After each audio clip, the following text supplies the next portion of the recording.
بات کرتے ہیں آئندہ کا جو منظرنامہ ہے جو کہ کسی حد تک خوفناک بھی نظر آتا ہے اور موجودہ صورتحال ہے کیا شہر اقتدار میں کیا چل رہا ہے۔ دیکھیں میں یہ سمجھتا ہوں کہ عمران خان کی گرفتاری یا عدم گرفتاری سے معاملہ بہت آگے چلا گیا ہوا ہے۔ عمران خان کے اقتدار میں آنے یا نہ آنے سے معاملہ بہت آگے چلا گیا ہوا ہے، کیونکہ اگر آپ اس وقت تک کی بات کریں جو اس وقت جب میں آج بات کر رہا ہوں تو کچھ چیزیں طے شدہ ہیں۔ وہ کیا چیزیں؟ نمبر 1 یہ طے شدہ ہے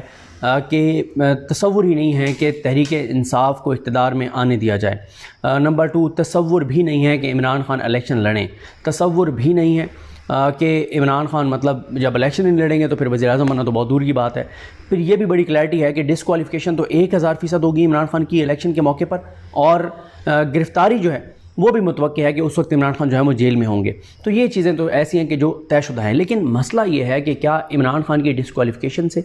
عمران خان کے جیل میں جانے سے کیا مسئلہ حل ہو جائے گا؟ پھر الیکشن کے حوالے سے بھی یہ بڑی کلیئرٹی ہے کہ الیکشن اس وقت تک نہیں ہوگا جب تک یہ کلیئرٹی نہیں ہوگی کہ تحریک انصاف کو کسی طور پر نہیں آنے دیا جائے گا۔ اس میں یہ ہے کہ سب سے بڑا اس وقت جو حکومت کے لیے چیلنج ہے وہ یہی ہے کہ بیلٹ پیپر کے اوپر بلے کا نشان ہوگا یا نہیں ہوگا۔ نہیں ہوگا تو کیسے نہیں ہوگا؟ کون سا ایسا کیس ہے جسے پارٹی پر پابندی لگائی جائے گی؟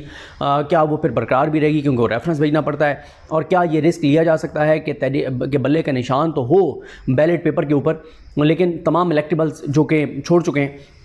ان کی جگہ عام لوگوں کو عمران خان جو ہے وہ ٹکٹ دے دیں؟ تو یہ رسک نہیں لیا جا سکتا، نہیں لیا جا رہا کہ یہ رسک لیا جائے کہ بیلٹ پیپر پر بلے کا نشان ہو، کیونکہ بلے کا نشان اگر بیلٹ پیپر پر ہوگا تو کوئی بھی بہت بڑا اپسیٹ ہو سکتا ہے۔ پھر یہ تھوڑے سے امکانات پیدا ہوئے تھے جس پہ میں نے شاید عیسیٰ نقوی صاحب کے ساتھ ایک ویڈیو میں بات کی تھی کہ امکان پیدا ہوئے تھے الیکشن ہونے کے۔ وہ اس وقت پیدا ہوئے تھے جب ہم نے یہ دیکھا کہ عالیہ نیلم صاحبہ نے بھی ایک آرڈر بھی ڈرا کر لیا ہائی کورٹ میں، باقر نقوی صاحب نے بھی اسٹے واپس لے لیا، اور اس کے بعد جو ہے وہ تیزی سے عمران خان کے کیسز چل پڑے۔ ادھر عمران خان کا، کیونکہ آج کے دن ویسے بہت امپورٹنٹ ہے، ابھی اس ویڈیو کے فوراً بعد میں نکل رہا ہوں اسلام آبادی کورٹ، تو شخانہ کے حوالے سے کیسز ہیں، تو وہاں پہ بھی ہم نے دیکھا کل جو عامر فاروق صاحب کے کنڈکٹ پہ سوالات اٹھائے انہوں نے، خواجہ عارف صاحب نے، کہ انہوں نے کوئی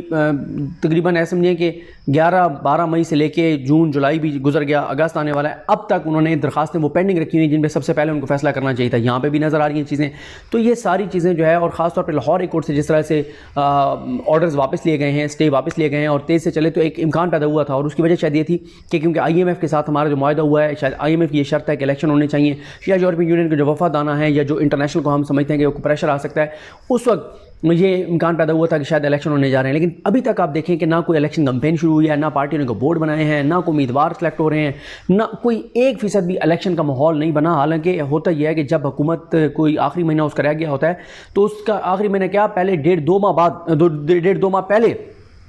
الیکشن کمپین شروع ہو جاتی ہے، جلسے شروع ہو جاتے ہیں، حکمران جماعت جلسے کرنا شروع کر دیتی ہے، سرکاری فنڈز کے اوپر جلسے شروع کرنے دیتی ہے، لیکن ہمیں کہیں پہ جلسے نظر نہیں آتے، کوئی ایکٹیو نظر نہیں آتا۔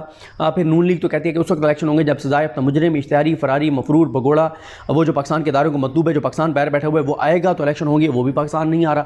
تو اس ساری صورتحال میں الیکشن تو نظر نہیں آ رہے، اور ایک لمحے کے لیے ہم یہ بات کریں کہ الیکشن ہو بھی جائیں، کیونکہ دیکھیں نا عمران خان تو ڈسکوالیفائی ہوں گے، سائفر کے اوپر ان کے تیزی سے کام چل پڑا ہے، القادر ٹرسٹ کے اوپر تیزی سے کام چل پڑا ہے، توشہ خانہ کے اوپر تیزی سے کام چل پڑا ہے،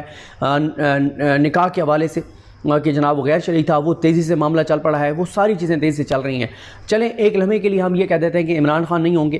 پی ٹی آئی بھی نہیں ہوگی، الیکشن ہو گیا، دوبارہ یہ 15 جماعتیں آ جائیں گی، لیکن مسئلہ یہ ہے کہ ان 15 اب یہ 16 ہو جائیں گی، کیونکہ 14 یہ ہیں جو اس وقت اقتدار میں ہیں، استحکام پاکستان پارٹی بھی اس کو بھی اقتدار میں لایا جائے گا، پی ٹی آئی پارلیمنٹیرین اس کو بھی اقتدار میں لایا جائے گا، جیسے تیسے کر کے 16 جماعتیں ہو جائیں گی، جو